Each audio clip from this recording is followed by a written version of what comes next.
How do you see that? Like, how are you sharing information between all the different agencies?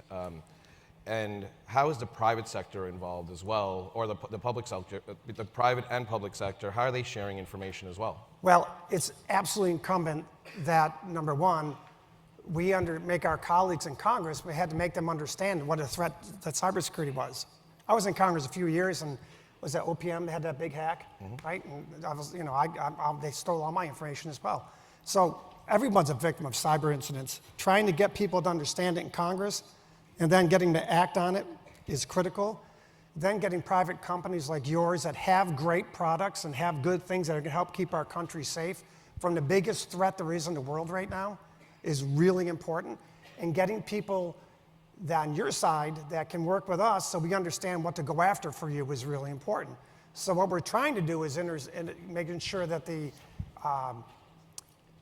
governmental sector, now that it's streamlining its cyber defenses to some extent, doesn't just rely on muscle memory. And what I mean by that is bureaucrats are freaking lazy, okay? They're lazy as hell. And if you're someone that's trying to break through against CrowdStrike or Microsoft, you got these people in Washington that are just used to dealing with them. So why change? Why make it why make a difference? Why should they go with Sentinel-1s as opposed to the others? And that's the thing you're up against. When I was overseeing Homeland Security matters, I was stunned at what vendors were up against. Like, I don't mean to scare you, but if you take out your cell phone and look at it, right? A cell phone can contain a bomb that's big enough to take down an airline now. So when I was overseeing in TSA, I was like, hey, you have got to do better at getting the technology to detect this stuff to the front lines quicker. They would analyze one product at a time and then decide whether or not that was good, 6 months to a year each. There's such a bottleneck, technology wasn't getting to the front lines. So we made them turbocharge their process. And if you go to some airports now, you see what's called innovation lanes.